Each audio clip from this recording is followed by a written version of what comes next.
Abdul Muluk. Mereka rujukan dari kabupaten kota yang ada di Provinsi Lampung.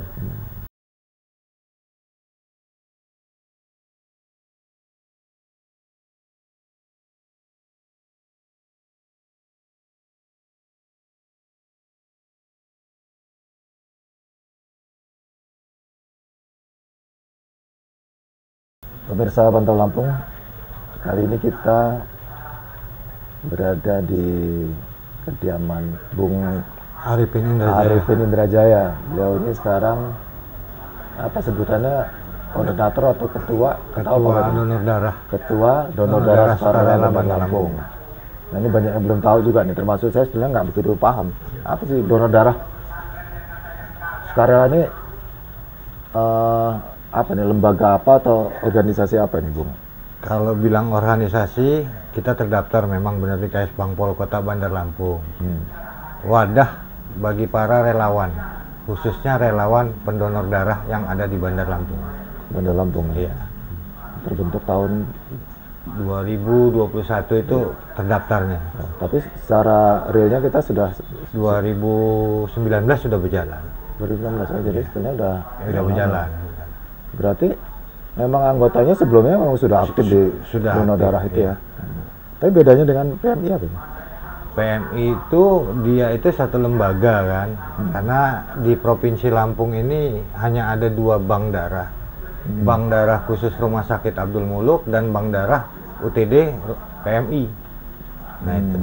Kalau kita yang banyak kita banyak condong melayani ke masyarakat langsung, yang membutuhkan langsung, karena pasien-pasien yang ada di Rumah Sakit Abdul Muluk, mereka rujukan dari kabupaten kota yang ada di Provinsi Lampung. Terus dulu awal ide terbentuknya DDS itu gimana, Bang? Ide terbentuknya DDS itu karena ya melihat, mencermatin, karena dari kebutuhan darah itu kalau kita bilang pasien itu kan lebih dari satu, pendonor satu. Disitulah rasa hati empati melihat kebutuhan-kebutuhan yang di bidang sosial, khususnya donor darah. Nah, itu yang melatar belakangi itu. Kita murni untuk masyarakat yang ada di Bandar Lampung atau di Provinsi Lampung. Ya berdasarkan karena ngelihat faktanya bahwa banyak juga masyarakat yang ternyata kalau sudah mau ke PMI atau ke apa, banyak juga yang kebingungan ya. Akhirnya kita menyediakan waktu untuk pendampingan ya sifatnya. Ya, kalau bicara pendampingan, kita ada di bidang pendampingan pasien. Karena banyak dari daerah itu, kabupaten kota itu, mereka tidak tahu jadwal dari dokter yang ada di poli-poli Rumah Sakit Abdul Muluk. Nah, disitulah tergerak juga hati kita. Nah, hingga kadang pasien itu kalau memang dia tidak terjadwal pada hari itu, sering kita titipkan di rumah singgah yang ada di Bandar Lampung. Dan kita juga kerjasama dengan rumah-rumah singgah yang ada di Bandar Lampung. Ya alhamdulillah sampai saat ini pun masih ada pasien juga yang dititip di rumah singgah itu. Itu di daerah mana biasanya? Yang jauh-jauh dari luar Bandar Lampung? Dari seperti ini baru masuk tadi dari Tanggamus, Kabupaten Tanggamus, yang banyak itu ya dari Lampung Barat, ada dari Lampung Selatan pun begitu. Itu jenis pasiennya apa aja yang penting yang berkaitan dengan kebutuhan darah ya? Iya, dia kebutuhan darah, sama kadang memang ya di satu sisi mereka tidak tahu dan tidak paham. Nah itu yang kita arahkan untuk itu. Dan juga memediasiin kalau memang harus pasien dirujuk ke Jakarta, juga kita rujuk ke Jakarta. Maksudnya kita rujuk ke Jakarta itu kita yang menghubungi pihak rumah sakit atau? Nah kita bekerja sama dengan ada yayasan, JPIL, Rumah Peduli. Nah itu, karena mereka punya di sana ada rumah singgah juga. Oh, banyak di Jakarta. Iya. Jadi kontak dari sini bisa pakai rumah singgah sana gitu. Alhamdulillah udah ya boleh dibilang puluhan lah, gitu loh. Puluhan pasien yang sudah kita ini kan. Kalau di data kita kira-kira Bandar Lampung ini sampai berapa jumlah pendonor darah yang biasa gabung ke DDS? Kalau yang ke DDS ini bicara di Bandar Lampung itu hampir 600 sekian, 630 lah itu. Yang on call gitu loh. Yang respect dengan DDS gitu. Artinya kalau dikontak siap gitu loh. Hanya kita menjemput aja. gitu. Jadi artinya kita nggak pernah, kalau ada orang membutuhkan kita belum pernah sampai ada kasus kekurangan donor gitu ya. Kalau bicara kekurangan itu tidak ada sebetulnya. Hanya butuh 5, prioritasnya 1 dulu masih masuk. Berkelanjutan. Nah, itu yang harus kita sampaikan kepada keluarga pasien. Gitu. Nah, makanya ada namanya donor darah pengganti. Donor darah pengganti itu dari keluarganya biasanya. Lo kok bisa donor darah pengganti? Karena butuhnya O, kenyataannya keluarganya A, bisa kita ambil. Bukan berarti untuk O, tapi untuk bantu yang lain gitu loh. Oh, jadi untuk yang ini stoknya dipakai harus ada lagi stoknya Iya. nanti aja. Karena jangan sampai habis gitu. Habis Ya. kosong. Jadi agak ini juga ya. Kalau selama ini kan banyak orang ke PMI ya. Tapi Ya. kalau ngelihat dari jumlah itu, saya kira sudah banyak juga yang larinya justru ke DDS ya. Banyak, alhamdulillah gitu loh. Karena kan kita tidak diiming-imingin. Maksudnya? Nah, kalau di PMI itu kan memang mereka ya terprogram lah. Kalau kita kan pure langsung keluarga pasien dan si pasien serta pendonor langsung. Nah, kan tanda kutip tuh di Bandar Lampung atau di Lampung ini kan umumnya ada yang memang berkeinginan rutinitas, ada yang memang dia siap untuk keluarga pasien atau pasiennya. Nah, kita hanya mengarahkan itu, tidak memaksakan gitu loh. Yang pasti kita ya itu tadi, kita musuhnya calo darah lah yang ada pasti. Karena akan tergerus mereka, lahan mereka. Oh, masih berarti calo-calo darah itu sebetulnya ada ya? Ya kalau dibilang calo itu ada, tidak kelihatan gitu loh. Karena kan kalau dari daerah itu kasihan lah mereka itu. Boleh kita, kalau memang itu ya kita cek sama-sama, boleh kita lihat kebutuhan-kebutuhan itu. Terus kalau kita merekrut apa istilahnya anggota atau ya, orang-orang yang biasa on call itu dari mana biasanya kita ngobrol sama mereka? Relawan itu panggilan hati, panggilan jiwa. Jadi ada dari perguruan tinggi baik PTN maupun PTS, mereka juga di kita banyak. Tiap kegiatan mereka kita libatkan terus. Ya alhamdulillah gitu. Sampai detik ini, menit ini mereka ya itu tadi tetap eksis. Gitu. Tapi awalnya dulu mereka yang kesini atau menghubungi sini atau kita memang yang proaktif Kalau bilang nyari gitu? awalnya itu memang kita itu selalu mengadakan event-event kegiatan donor darah, bentuknya bakti sosial donor darah. Nah, itu. Nah, kita memfasilitasi mereka, memfasilitasi bagaimana kita sediakan nakesnya, keinginan dari si pendonor maunya kemana, ke UTD Rumah Sakit Abdul Muluk apa UTD PMI. Nah, kita tidak memaksakan, tapi kita bisa arahkan mereka, ya udah kita kasih yang dia keingin Abdul Muluk, kita kasih Abdul Muluk, dia keingin PMI, kita kasih PMI gitu. Berarti artinya apa namanya aktivitasnya itu lumayan banyak kan? Ya. Kalau berarti untuk operasionalnya gimana tuh, Bung? Kalau bicara DDS ini panggilan jiwa itu tadi, kami itu nggak ada bantuan bentuknya dari Pemda, dari Pemkot, itu nggak ada. Pure murni, kami urunan. Karena itu tadi, panggilan jiwa, panggilan hati itu rasa kemanusiaan itu. Dan alhamdulillah juga panggilan kemanusiaan itu mereka itu mahasiswa-mahasiswi itu bukan dari Bandar Lampung aja. Tapi yang dari kabupaten-kabupaten mana gitu. Tapi kuliah di sini Iya. rata-rata kan kalau yang di Bandar Lampung ya. Jadi memang rata-rata memang orang yang donor itu ya benar-benar apa mengakomodasi orang-orang yang membutuhkan darah itu aja lah intinya. Betul. Ya gitu. Nah itu karena tadi setetes darah Anda sejuta harapan tadi, itulah. Kalau dari sekian banyak itu pendonor aktifnya sampai berapa? Kalau pendonor aktif itu untuk di DDS ya ratusan juga. Ratusan. Iya. Karena tiap hari ada kebutuhan.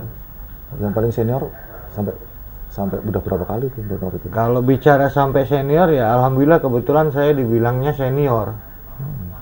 Karena per Jumat kemarin tanggal 17 itu saya sudah ke 141 kali. Alhamdulillah sampai 140. Berarti 100 saja kan kalau saya dengar dapat ya, Iya. bisa dapat penghargaan. Dari presiden itu malah ya? Dari presiden, dari negara yang diserahkan oleh presiden. Oh, berarti tahun Saya tahun 100-nya sampai tahun berapa dulu itu? 2013 2013 masih zaman Pak SBY. SBY. Dapat sertifikat penghargaan ya, karena Satya Lencana. piagam ya biasanya. Itu langsung diundang Jakarta kan? Di Jakarta ikut upacara. Kalau sekarang ini ya, kegiatan yang paling dilakukan apa ya, masih rutin tetap itu? Kita selalu mengadakan baksos. Kemarin baru kerjasama dengan klub motor di Hanura terakhir kemarin di Hanura, ya alhamdulillah itu berhasil dapat 60 kantong dari sekian ratus pendonor. Itu biasanya dari mereka atau dari kita ide awalnya gitu? Ide awal mereka menyondingkan ke kita, Pak, kita ada kegiatan ini, bisa nggak dibarengin dengan kegiatan sosial, apa bentuknya donor darah? Ya alhamdulillah bisa. Kita punya target namanya berapa orang gitu, atau enggak, atau ditarget atau enggak biasanya? Kita tidak perlu target, karena DDS itu sifatnya ya itu tadi, kita budayakan donor darah itu. Gitu loh.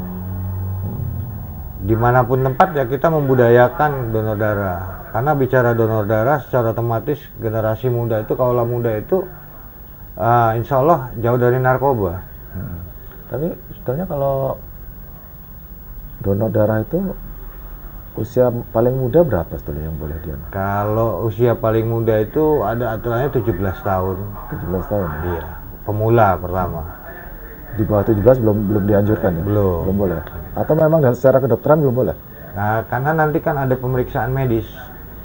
Kategori pendonor itu sehat bila dinyatakan bisa diambil. Oh, di bawah umur walaupun Darahnya katanya belum matang lah bahasanya. Kalau tua ada batasan juga? Sebetulnya batasan itu kalau dia rutinitas saja di atas 60 tahun aja masih bisa. Kadang kalau dia di atas 60? Iya. Kalau dia nggak rutinitas tuh tadi nggak akan bisa juga. Kalau rutin itu maksudnya? Rutin itu dia terjadwal per 60 hari sekali bisa diambil bantu transfusi. Gitu.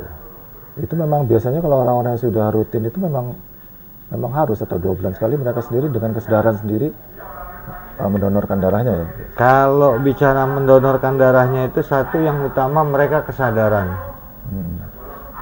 Kedua memang sering kita ingatkan lewat WA atau diingatkan sudah jadwalnya gitu. Nah itu. Kirain mereka memang punya semacam agenda sendiri, tapi ya kita juga yang mengingatkan. Diingatkan, sudah waktunya yuk. Nah itu.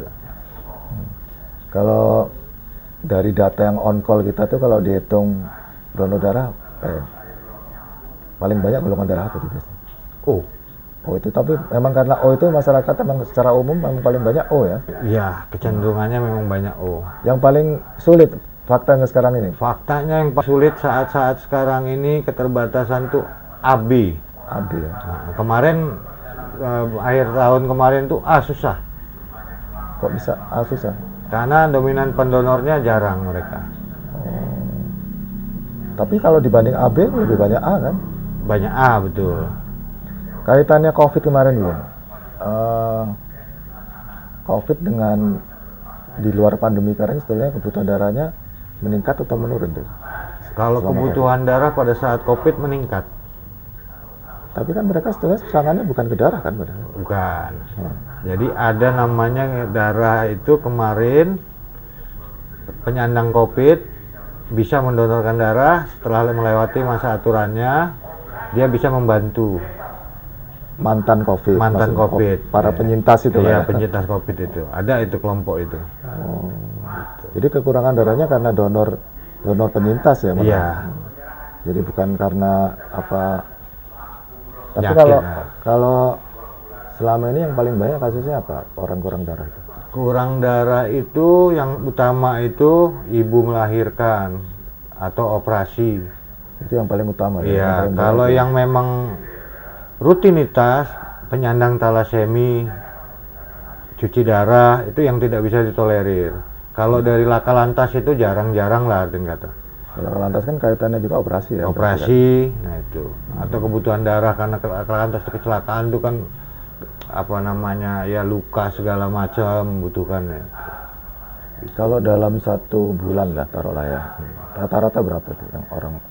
Kalau dalam 1 bulan itu kita itu lebih dari 50 membantu. Sementara kalau kita mengacu ke rumah sakit itu ratusan, 50 pasien maksudnya. 50 kantong yang bisa kita bantu.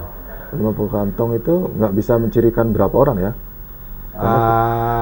Kalau bilang mencirikan, kita tidak ke situnya, yang membutuhkan prioritas tadi. Karena pada saat kita bantu, rumah sakit akan mengakomodir yang mana yang skala prioritas secara medisnya. Lagian satu orang juga nggak sama kebutuhannya ya, mungkin Betul, ada yang 5 kantong, ada yang sampai 10 kantong kalau dia trombosit. Nah, itu kan kebutuhan itu juga akan timbul kalau memang ada wadah seperti DBD. Secara otomatis kebutuhan akan meningkat. Kebutuhan darah trombosit itu. Yang kaitannya sama penyakit paling DBD itu ya mungkin yang DBD itu kalau dia musim lah. Nah, itu yang apa dampaknya yang kadang-kadang suka ya. Kalau dia massal atau apa DBD itu kan gitu. Nah, pernah nggak kita ada kasus wabah atau apa yang sampai kita kewalahan nyari darah? Ya sampai saat ini kita di relawan tuh nggak ada masalah loh. Karena memang banyak ya. Iya, itu tadi kalau di relawan. Yang on call itu banyak. Ya, on call itu tadi. Gitu. Terus targetnya apa Bung dengan sampai kita mendirikan DDS segala macam gitu? Sebelum DDS kan sebetulnya bisa juga gitu kan, donor darah itu bantu orang gitu kan. Kenapa kita sampai bentuk DDS itu? Kalau bicara target, ya insya Allah kita itu kebutuhan atau darah yang ada di Provinsi Lampung ini, khususnya Rumah Sakit Abdul Malik, dapat terpenuhin gitu. Kalau bicara target itu kan, menuju masyarakat sehat. Nah, itu bicara targetnya ke situ. Tapi bicara kemanusiaan itu tadi, kita mengarahkan mereka itu ya amal ibadah. Kalau dalam Islam tuh, ya kita nggak punya apa-apa, kita bersodakoh lah. Sodakoh dalam bentuk apa ya, itu tadi, darah. Jadi Bandar Lampung, selain Bandar Lampung, berarti ini di kabupaten lain ada ya? Ada. Cuma karena rumah sakit paling banyak ya, di Bandar Lampung. Di Bandar Lampung, spesifiknya pasti DDS Bandar Lampung mungkin yang paling sibuk mungkin ya. Tapi selain di sini, kalau yang pertama dulu di mana di DDS? Pringsewu. Pringsewu ya? Kok malah Pringsewu dulu ya? Karena Cikal Bakal itu satu kelompok. Mereka membantu masyarakat yang ada di Bandar Lampung, karena rujukannya mereka masyarakat yang dari kabupaten kota itu kan Rumah Sakit Abdul Muluk. Nah, pada saat di Rumah Sakit Abdul Muluk kebutuhan darah itu kalau tidak ada permintaan ke PMI, Rumah Sakit Abdul Muluk tidak bisa berbuat. Nah, itulah pendonor keluarga asal muasalnya. Semua saya dulu pendonor keluarga. Iya. Sekarang jadi komunitas, dari itu tidak lagi keluarga, jadi relawan. Sekarang pure murni. Gitu. Itu kalau mereka orang donor itu mereka ada penggantian apa biasanya? Kalau bilang penggantian tidak ada, tidak berharap. Inti para pendonor itu relawan itu berharap dirinya dikasih kesehatan, bisa membantu. Tidak ada pengganti atau apa, tidak ada. Tapi apa nggak sama dengan kalau di PMI itu biasanya kalau orang donor difasilitasi untuk apa, pemulihan, vitamin, obat-obatan? Kalau bicara vitamin tidak ada lagi vitamin saat sekarang ini, hanya yaitu tadi handbag itu aja. Bentuknya susu, makanan ringan. Begitu itu. Nah itu semua, baik di UTD Rumah Sakit Abdul Muluk, baik di PMI ada semua. Hanya itu bentuknya. Tapi kalau diantara yang on call itu yang biasanya rutin, ada nggak yang akhirnya berhenti dari kegiatan donor gitu? Ada. Alasan apa biasanya? Usia. Karena usia biasanya. Ya. Atau kesehatan mungkin? Bisa juga kesehatan, kan gitu loh. Jadi, atau dia sekarang sudah pindah. Pindah nggak di sini lagi ya? Nah mungkin di tempat yang baru dia mungkin donor juga. Insya Allah harapan kita begitulah, tetap rutinitas kebaikan itu ditanamkan. Iya. Gitu. Bung, kalau kita cerita dulu kan dari Sipol ya. Dulu memang ada cita-cita dari dulu, memang sudah ada bakat mikirin soal kemanusiaan itu nggak? Apa yang latar belakang itu? Kalau latar belakang, alhamdulillah karena saya dilahirkan dari bapak saya kebetulan TNI almarhum. Nah, saya berpatokan dengan orang tua, yaitu tadi orang tua saya memerdekakan bangsa ini aja tanpa apa-apa bisa. Harapannya itu. Nah itu tadi berangkat dari situ. gitu. Dulu berjuang juga mengeluarkan darah juga ya. Sekarang kita mengeluarkan darah untuk nolong orang ya. Iya, ya itu tadi hanya ya bilang tadi lah tanaman saya bilang kan. Kebetulan almarhum bapak saya dimakamin di Taman Makam Pahlawan juga gitu. Di sini. Iya, di TPU Makam Pahlawan. Gitu.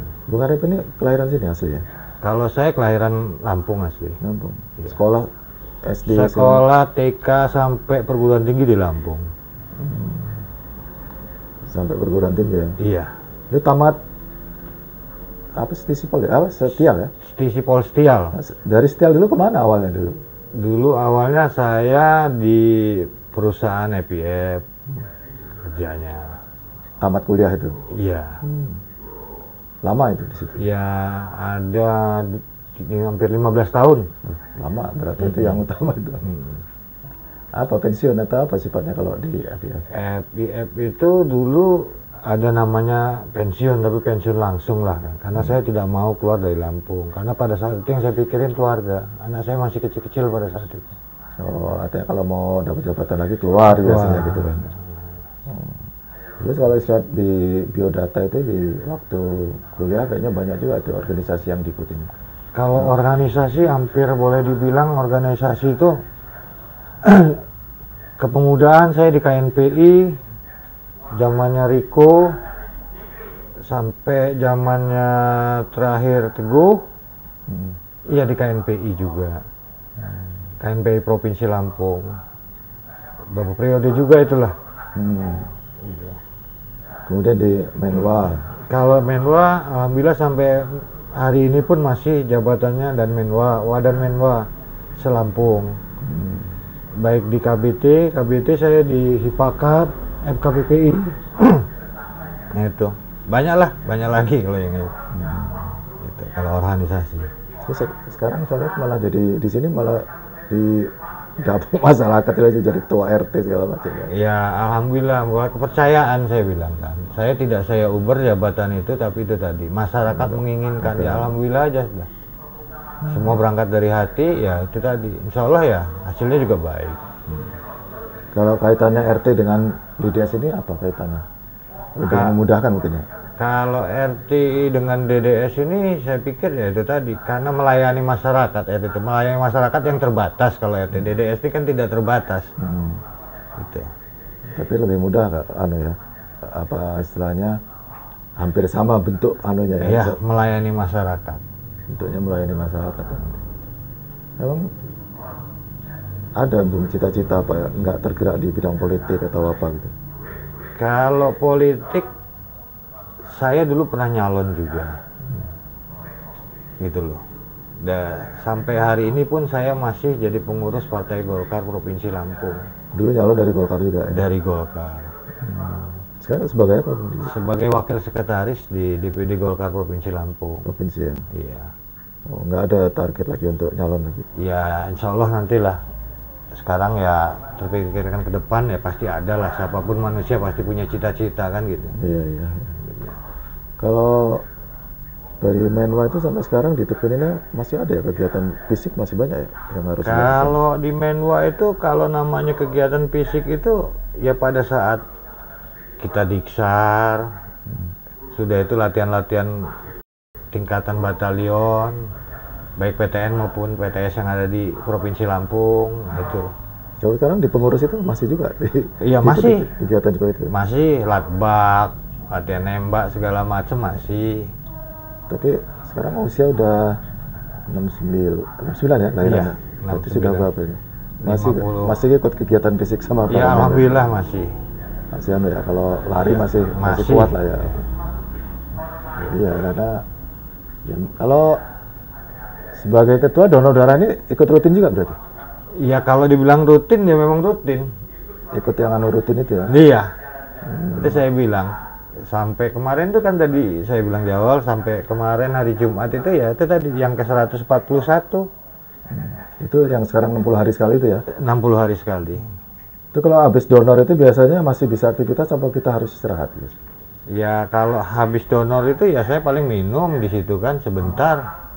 Udah nyaman lagi. Jadi kalau ibarat saya tuh nggak ubahnya baru dicas lah gitu. Nggak, kalau aki.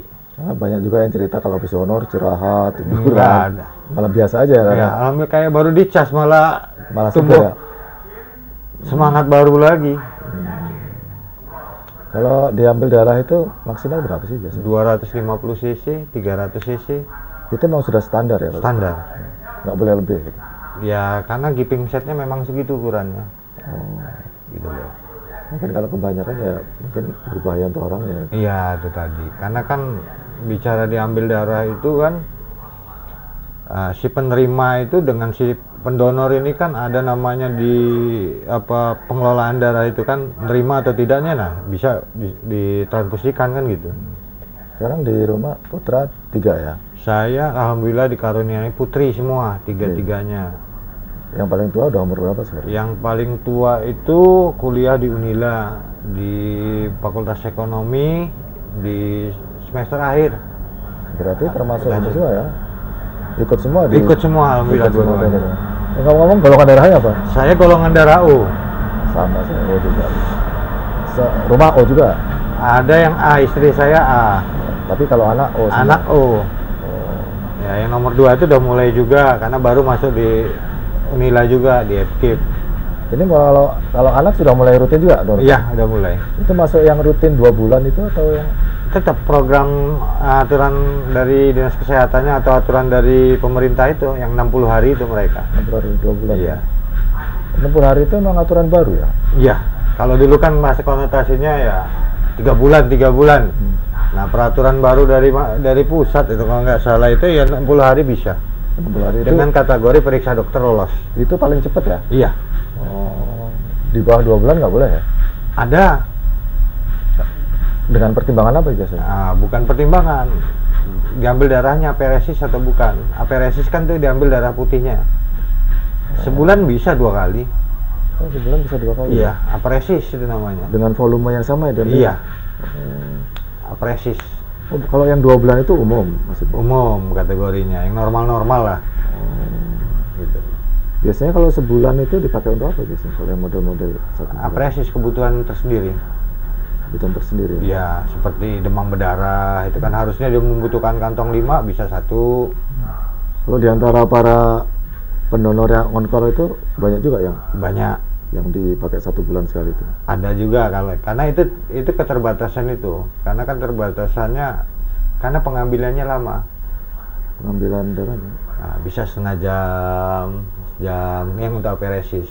Kalau yang biasa? Kalau yang biasa paling 15 menit. Oh, dia bisa 2 kali lipat waktu. Iya, itu waktunya itu tadi. Kan jenuh dia mungkin kan. Nah, itu. Hanya orang-orang tertentu. Biasanya orang-orang seperti apa itu? Ya, itu tadi berangkat dari hati tadi. Atau, Kadang keluarganya sendiri pun nggak mau, nggak sanggup. atau kesehatannya dinilai dokter? Sebelum dia berangkat diambil aparesis memang sudah terperiksa. Nah, Tapi setelah besok mau diambil, hari ini dia harus ke sana ke lab. Kalau bulan depan mau diambil lagi, tetap lagi ke lab lagi? Begitu lagi, pokoknya pada saat dia diambil minimal sehari sebelum dia pengambilan itu baru Cek lab dulu. Iya. Jadi sebelum diambil banyak-banyak, diambil Dicek. sampel dulu. Iya, itu. Tapi kalau yang biasa itu kan enggak ya? Tetap sama perlakuannya. Enggak, kalau yang pokoknya kita ada kegiatan amal donor darah, itu apa dicek dulu? Semua yang namanya pengambilan darah itu pasti cek. Dari berat badan. Enggak, maksudnya sampel darahnya belum? Sampel darah semua dicek. Karena tidak semua pasien yang menerima O sama O itu ada kecocokan, kecenderungan kan gitu. Enggak, maksudnya orang yang sebelum diambil, saya daftar donor darah di situ. Apakah saya harus diambil dulu? Bukan dia harus diambil dulu. Oh, pokoknya General cek dulu. general Karena check ada aja. HB, tensi. Nanti baru kalau mau untuk pasiennya baru dicek ulang lagi darahnya. pengelolaan darah tadi. Karena ada standarisasinya untuk pendonor itu bisa diambil. HB-nya berapa, tensinya berapa. Jadi kalau umpamanya banyak juga nih kan warga yang belum tahu nih, selama ini makin mereka ke PMI kan, sekarang ada alternatif lain ya. Yang kita bisa hubungi di mana kalau di sini? Ya nomor ini, yang nomor. Kami itu ada namanya form kebutuhan darah. Kalau di Rumah Sakit Abdul Muluk sudah tahu paham, termasuk bank darahnya pun tahu. Jadi kalau mau masyarakat sendiri yang minta aku pengen kontak siapa nih gitu kan. Ada nomor kontaknya kita. Ke nomor ini yang Iya, tertera nomor sini. itu, iya. Atau ada beberapa nomor pelayanan lain itu. Ada di petugas kita yang ada di rumah sakit itu. Oh, itu setiap rumah sakit memang petugas kita. Ada relawan kita. Relawan itu masuk pegawai di sana atau Tidak. jadi mereka itu standby-nya di mana kalau di rumah sakit? Nah, kami dikasih ruangan lah di rumah sakit itu. Oh. Karena kami mengakomodir baik dari Gojek, relawan yang khususnya relawan kesehatan atau relawan pendonor itu berafiliasinya ke kita semua. Gitu loh. Makanya kadang Gojek minta kita bantu, dinas apa minta kita bantu. Itu setiap hari ada? di Ya rumah sakit? alhamdulillah. Satu orang lah minimal. Ya minimal tiap hari pasti ada kebutuhan itu. Itu relawan itu gimana? Modelnya piket atau gimana? Kita Atau tidak. satu orang itu memang ditugasin di situ terus kan? Mereka juga butuh bekerja mungkin kan? Kalau bicara butuh kerja, mereka memang ada sebagian di situ memang pegawai di situ. Ada juga yang Iya. pegawai. Karena sekarang ini kan zaman canggih, on call kata orang kan dah kemana-mana kan gitu loh. Nah itu. Tapi yang standby biasanya ya cari yang mudah. Relawannya kebetulan yang bekerja di situ. Kebetulan relawan kita banyak yang bekerja di situ. Oh, kalau naruh orang luar kan agak Ya repot itu juga. tadi. Gitu. Nah, itu relawannya banyak yang kerja di Rumah Sakit Abdul Muluk itu. Nah, informasi itu didapat dari situ, keluarga pasien. Nah, itu tadi. Karena kita berhubungan dengan keluarga pasien. Bahkan pendonornya pun bisa ketemu keluarga pasien. Yang kalau kasus yang akhirnya kita titipkan di rumah singgah itu biasanya karena apa? Kasus rumah singgah itu pada saat dia itu kan pemeriksaan terjadwal sampai kesiangan atau dokternya pas tidak ada, ya itulah yang kita taruh rumah singgah. Atau dia memang perawatan setelah operasi, pembukaan luka, pembersihan luka atau apa gitu loh. Atau memang dia tidak mampu, kita taruh rumah singgah. Di rumah singgah kita ada batasan ya nggak berapa hari atau Tidak ada batasan. serah-serah dia kalau memang masih Ya, butuh. itu tadi. Dengan catatan memang data lengkap, dari mana asal usul, sakitnya apa, dokter siapa gitu, rujukannya ke rumah sakit mana gitu loh. Kalau saat ini ada ya? Ada Oh, di rumah singgah mana sekarang? di Sumaringga Berbagi, di rumah singgah Izi yang dari kita ya, yang DDS. Itu pasien dari luar Bandar Lampung Mas? Luar Bandar Lampung.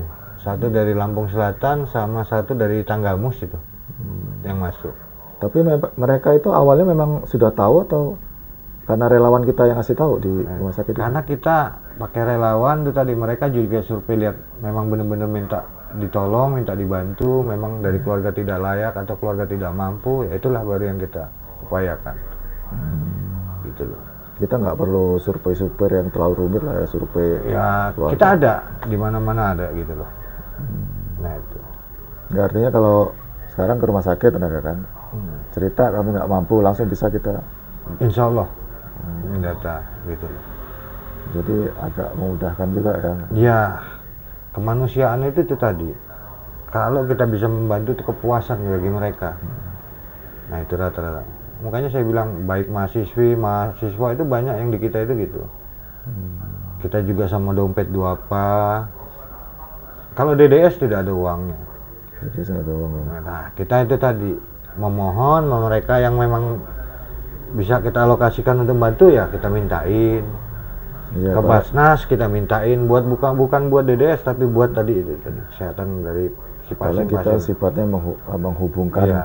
dua pihak yang bisa Iya. dikaitkan gitu kan. Baik kadang minta kursi roda ya kita arahin. Ya alhamdulillah banyak tertolong gitu. Bukan melulu soal darah tok berarti. Bukan. Ya? Gitu loh. Karena ya itu karena hubungan itu ya. Iya. Makin banyak hubungan selain darah, mungkin masih banyak keperluan lain yang masih bisa diusahakan. Nah, sedih kalau ngelihat ke situ kan gitu loh. Kalau kurang mampu atau apa gitu. Gitu. Karena sekarang kan ya kalau kaitannya BPJS yang saya dengar 3 hari itu harus maksimal ya kalau BPJS itu. Sebetulnya itu tidak lagi. Enggak lagi ya. Enggak. Nah itu kalau dulu itulah kebetulan 3 hari, sementara dia belum ini ya itulah. Alhamdulillahnya saya punya kerjasama dengan rumah singgah itu ya kita arahin rumah singgah lagi, Iya, Mas, proses lagi itu dulu. Ya waktu itu ya. Iya. Kalau waktu itu banyak akhirnya kasus seperti itu ya. Iya itu tadi. Tapi kalau sekarang udah Ya, enggak lagi ya. alhamdulillah dia sampai kumulatif menurut dokter ya. Nah itu, kalau dulu itu sering tuh. 3 hari harus keluar terpaksa dia belum Sekarang bisa. perjalanan dia dengan kondisi luka jauh dari sana ya mau nggak mau kan dengan ambil tindakan di rumah sakit ya kita taruh rumah singgah. Itu udah mulai tahun berapa ya, Pak? Ya tahun-tahun 2002 inilah udah mulai lebih dari 3 Iya. tahun itu. 3 hari ya. ya 3 hari. Kalau dulu 3 hari itu istilahnya sembuh nggak sembuh ya. Mereka Pulang. harus daftar ulang kalau nggak Daftar salah. ulang. Sekarang nggak bilang enggak. Iya. Gitu. Oke lah Bung, kayaknya lumayan panjang nih kita ngobrol ini kan. Mudah-mudahan ada manfaatnya untuk Amin. masyarakat.